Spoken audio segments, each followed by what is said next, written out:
Ladies and gentlemen, internet, my name is Demigod Shmurda here. Hello and welcome back to another video. And today, guys, we're back for another episode of the Skylanders Imaginators Soul Link with my boy Igknight the Fire. Yo! I'm going right into the level. I'll let you know that right now. Oh, I've gone right into level 2. I've grown accustomed to your ways. I have, in other words, became Demigod Shmurda. You will never become Demigod Shmurda. You know what? That's probably true. I have no idea why I said that. You know why? Because you refuse to play Pokemon. And you'll okay. It's very hard. Like honestly. Oh, I just gotta play freaking Air Element. It's hard to like capture certain aspects of me. Is honestly. Just for one thing. Have you ever seen me react to getting a shiny Pokemon before? Nope. Alright. So, after we finish this session, I want you to go to my channel and I want you to watch I Will Not Stop Hunting Until I Get the Shiny Scorby Day 4. There's a timestamp in the comment section where someone put exactly when I get the shiny. It is literally, it's one of the most hilarious reactions that I've ever had. Is it like the YouTube feedback system where, you know, this video was life-changing? Like, why did they even have that as an option? How can a YouTube video change your lifestyle? Who knows, man. This still though wasn't life-changing. It was just a haha funny, like, big reaction, big... Like, I literally, you can't see it on the stream, but I got up out of my chair, I almost walked out of the room. It was very funny. It was very entertaining. I sent the clip into A Drive for his top 5 shiny reactions of the week. I didn't make it in, but I thought it was a pretty good reaction. And I know the only reason that I didn't that I didn't make it in is because he's doing shiny Pokemon exclusively found in the DLC right now. Oh. But yeah. Well, it better not be PG Demigod. I don't like PG Demigod. No, trust me. I say fuck, but I edited it out of the clip that. Okay. I edited it out of the clip that I sent him. Oh, by the way, for swearing in this series, I am not editing that shit out. That's fine. This is not made for kids. Oh yes, Wolfgang, let's go. So here's the problem with this Soul Link, one main problem. My best character is Taekwon Crow. He's an absolute beast in this game. He is Soul Linked to Starcast. Do I need to say any more? No. Starcast is trash, Gabe! He's trash! Well, that was very specific. That's because Gabe's the only person that I know that defends him. There was also Brainless Bushwhack back when he made Skylanders content. He loves Starcast. But that's mostly because in his home country, I believe it's Germany, he's a really, really hard character to get your hands on, so, you know, it was kind of honouring for him to have a rare Skylander in his collection. Okay, in all honesty, I will say this, Starcast's design is great. Oh, yeah, his gameplay just is trash. He's trash. To be honest, I kind of agree with that. I remember one time at game they had sales on to where I was basically able to get 6 Senseis for the price of 4. Starcast was among all of them, and I was expecting to enjoy Starcast the most. Out of all of them, when it came to his gameplay, he was my least favourite. Oof. Well, I mean, Imaginators, if nothing else, Imaginators nails the gameplay. Of characters. And that's like the only thing that it nails. Okay. And character creation. They have so many options. Oh, Blastermind is not Blastermind, Blastertron, there's too many blasters. Blastertron is doing stuff that I didn't even know he could do right now. I've only just fully upgraded him, jeez. Which path do you have him on? The top path, and it's like, he can do that?! Yeah. Blastertron is insane. Like he's like top 5 best senseis. Like actually, he's insanely good. In my Skylanders ranking, I pulled off a big oof, and when Blastatron came up at number 38, I accidentally put in Blastermind, so Blastermind was on the list twice. Oh. That's why I say too many Blaster characters.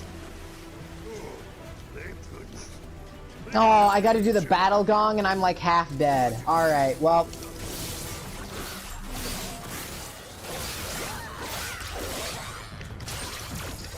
Alright.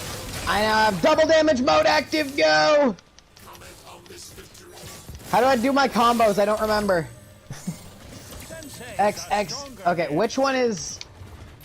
Don't ask X, me, X, I Y have for no the- idea. You know, I haven't played Aurora since I first got her, which Aurora was another one of those characters that I got when I got 64, by the way. Aurora's actually good. Like, she's actually really good. I really like her. I love the fact that she's Eon's niece. That's a really nice touch. Thing is, it's always like it's never the son and daughter, and it's never the brother and sister. It's always either the niece or the cousin. That's what I've noticed. And if it is mother and father, then the father or the mother or both always die. Yep. Except in Into the Spider-Verse, when the uncle dies. Oh, And then the father yeah. and the son get closer to each other, and it's heartwarming and beautiful. Spider-Verse, best Spider-Man movie, fight me. Oh wait, that's a universal opinion. Anyone who disagrees is wrong. Okay, I personally like Homecoming more, but Into the Spider-Verse is like a close second. Okay, fine, that's fair. I'm really looking forward to Spider-Verse 2, but I'm also quite skeptical at the same time, because it's like, what can you do with a sequel? There's infinite things that you can do, which means there's also infinite ways that they can fuck it up, so that's what I'm worried about. How do you That's top true. the first one? That's another thing on that we were talking about. Last of Us is a good example for that, as you've said. Yeah, infinite ways they could have done it, and yet they chose, quite possibly, the worst way. Oof. If I was game director, I would have chose 5 different ways to take the game. Better ways, so yeah. Also, the game is really controversial right now, not only because of the fact that some people love the story, some people hate the story, but it goes far past that. There's a lot of homophobic stuff in it, because of course, you know, Ellie and Dina are lesbians in it, so there's a lot of lesbians having trouble with the game. But on top of that, there's also the publisher as well. Naughty Dog have been doing some really scuffy things lately when it comes to the Last of Us content creators, which I certainly don't disagree with. You know, stuff that Nintendo used to do, like flagging content when it's perfectly legal. Just really scummy stuff, which I can't get behind. Nintendo. Okay, so Nintendo, I know Nintendo like copyrights you if you put out gameplay before the official release date, even if like they mailed you a copy. That it's either Nintendo does that or Game Freak, and it's just for Pokemon games. I don't know. Nintendo used to be much worse. They used to copyright anything and everything, but now what I've realized with Nintendo is that when they copyright stuff, they tend to copyright the music rather than the gameplay itself. So if you use custom music packs, then they don't copyright you for it. Like, that's why you see a lot of Smash tubers using the King K. Rool theme rather than utilizing, you know, for actual in-game music, especially when you're playing as Donkey Kong characters, because that track isn't copyrighted. So then which Pokemon themes aren't copyrighted? Because I've seen like some Smash YouTubers use Wally's theme from Oras.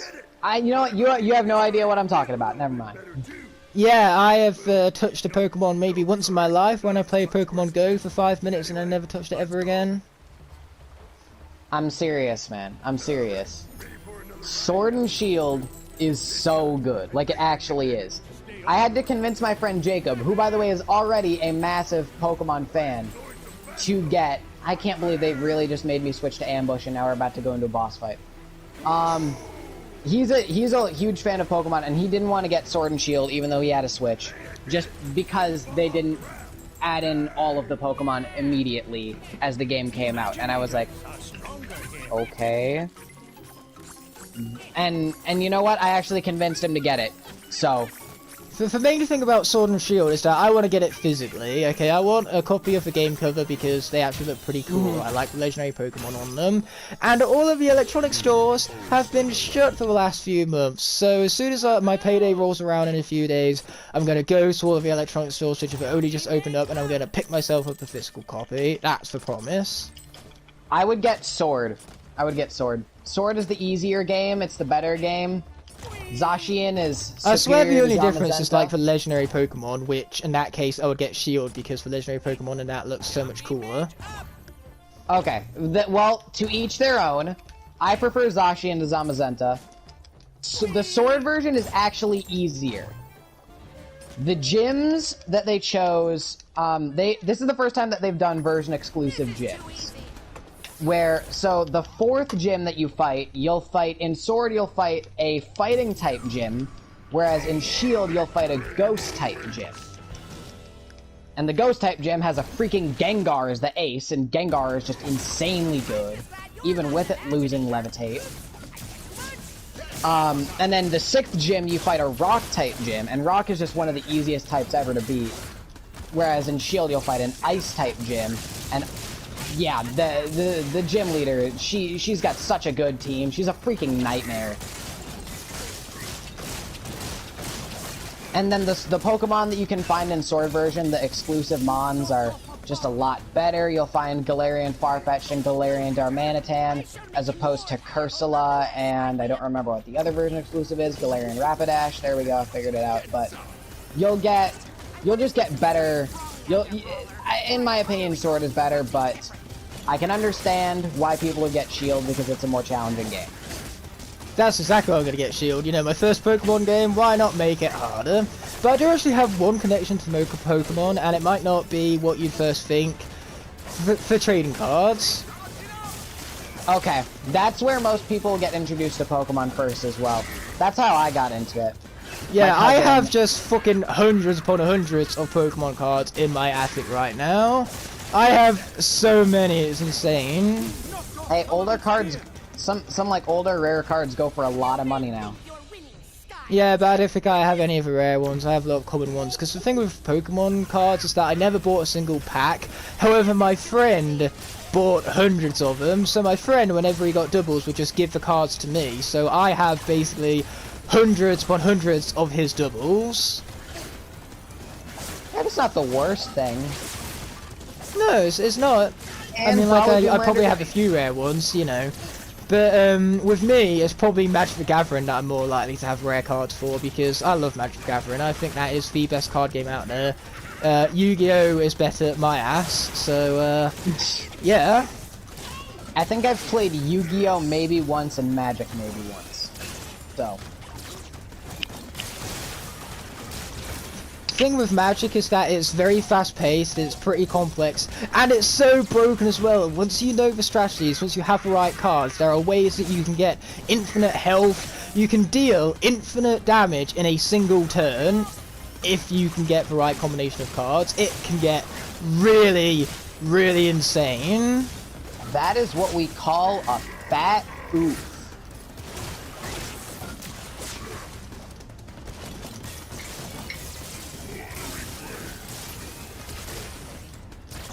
Did I disconnect from the freaking hall again, or no? Maybe I should pretend that he did and just not say anything, so we fool him. I think that could make a good joke. So now, Demigod, you've just got to pretend that that was a joke that's just been made and that you cannot hear me whatsoever, because that'd be quite funny. It's like that one scene from Alvin and the Chipmunks, which the only reason I know this scene is because I watched Diamond Bolt's masterpiece of a video on it. I'm going to pretend I have a lunch to go to. Right, I have a lunch to go to. I haven't watched those movies in years, dude. I grew out of them after the sequel came out, or whatever stupid pun they incorporated into the title. So when I watched the third one, that was absolute torture. Them being left on an island for an hour and a half straight. Well, you know what? The third movie just sucked in general.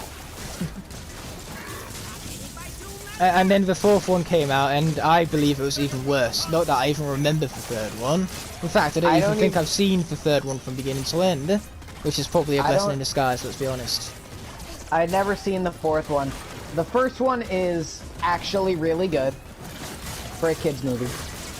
The second one is fine. It's watchable. It's passable. The third one sucks, and I've never seen the fourth one.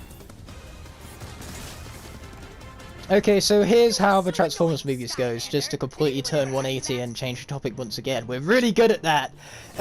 With the Transformers movies... The movies are very similar, in all fairness. Unless you're talking about Bumblebee, which has a completely different tone, style, and that's why Bumblebee is like the best one.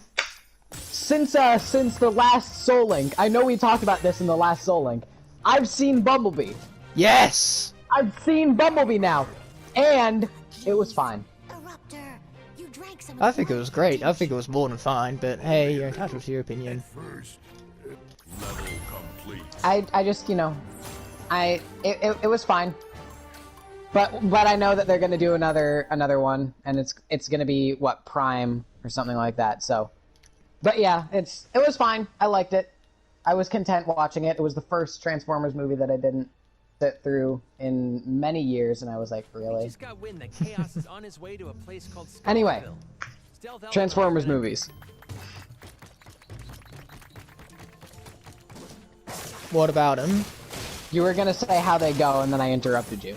Oh no, I was just literally about to say about how the sequels are all practically the same thing, and that, you know, there's the original and there's Bumblebee, which are good movies, and then all of the sequels are all terrible, so it's kind of similar to Adam Chipmunks with the fact that you were saying how the first one isn't awful. Should we do the card check now, just so it's out of the way, or do you want to leave that for before we head over to the Golden Arcade? I was sitting here waiting in front of Scholarville. Yeah, let's do card check. Why not? Okay, we'll do that then. Just so we don't have to do it in episode 7, and we can keep this topic of Transformers movies going. When it comes to Transformers, God, I love them, but I hate the movies. For TV shows, fantastic. For toys, they are really, really fun. I have very fond memories of playing with Transformers toys when I was younger. And even the comic books and some of the games, they're all brilliant. For War for Cybertron and Fall of Cybertron, again, some of my favourite games of all time. I love those games. So you are here to play. I actually I have some like Transformers toys set up on my desk, right behind me, cool. right by I have a Bakugan trap, like one of the OG ones from New Vestroya, and then I got a Mechtagon back here, and I got just like a bunch of Transformers toys set up alongside them. It's actually pretty cool. Huh. And then we just have in the background all of my Imaginators boxes, and I only kept them because they look really high quality. Oh yeah, they're very good. I remember the Eon Sleep packaging came out in Trap Team, and it was like, hey, let's take the Imaginators packaging and make it the exact same. Hey, I mean, really cool. At least it's good. Yeah, that's true. But what's really cool about Transformers, going back to that, is that there's actually a Decepticon called Trigger Happy. Oh, that's cool. Yeah. That's awesome, actually. You take my stone.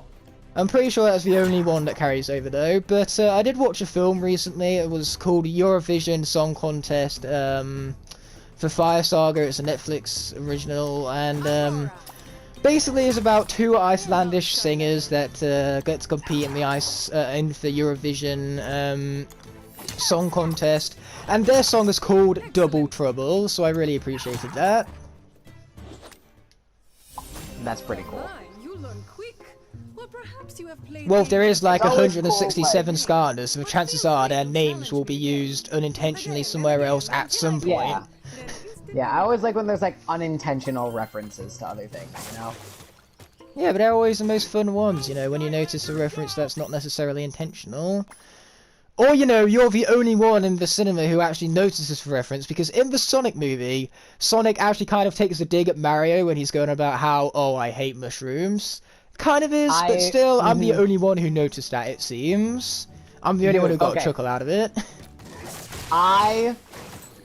When I watched the Sonic movie, I went into it and I thought, this is going to be terrible, but I'm going to love it anyway because it's a video game movie.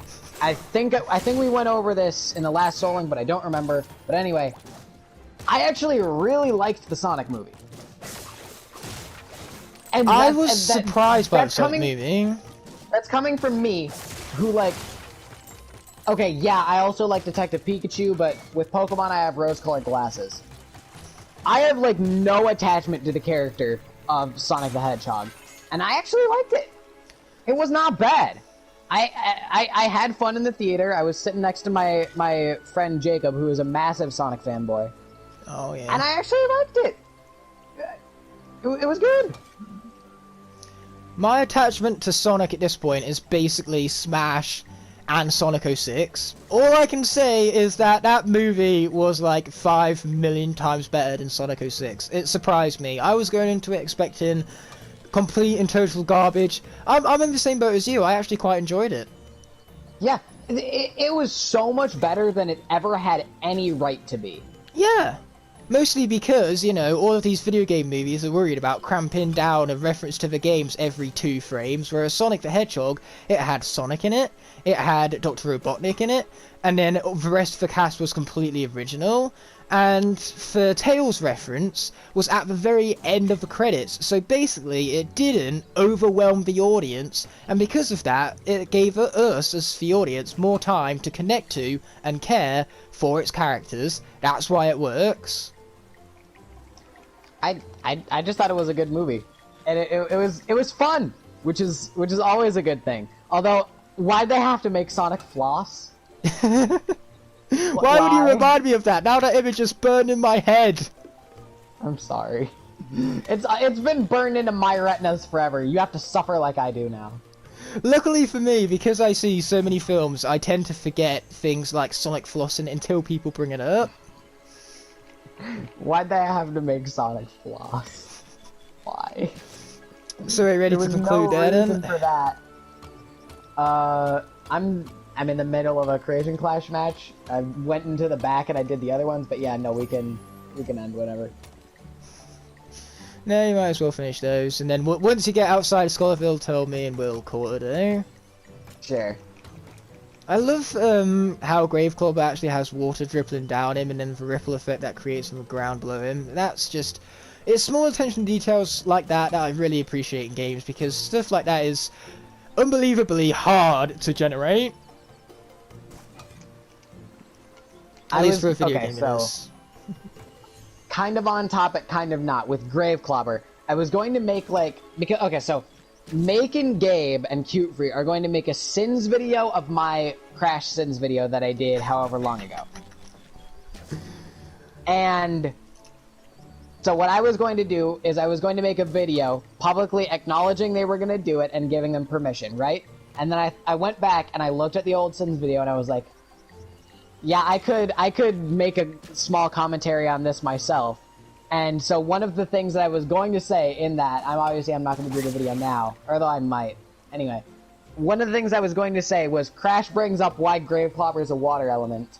And I sent him for it multiple times, and I'm like, also, Crash is fine with Taekwon Crow being fire and Hoodsicle being dark, but it's not fine with Graveclobber being a water element. So you know what I thought? I was like, you know why Graveclobber is going to be a water element in this game? Because Activision said so. And I think that's a perfect spot to end this episode on. If you guys enjoyed it, please be sure to leave a like and a comment. That'd be greatly appreciated. Also, be sure to click that subscribe button if you haven't already so that you can join us as soon as freaking possible. And while I'm plugging everything else, be sure to click the bell so that you get notified whenever we upload new crafty videos. But apart from that, next video is going to be on Igknight's channel, and I will see you guys in the next one. Peace out, guys. This is Demigod Shmurda. Logging out.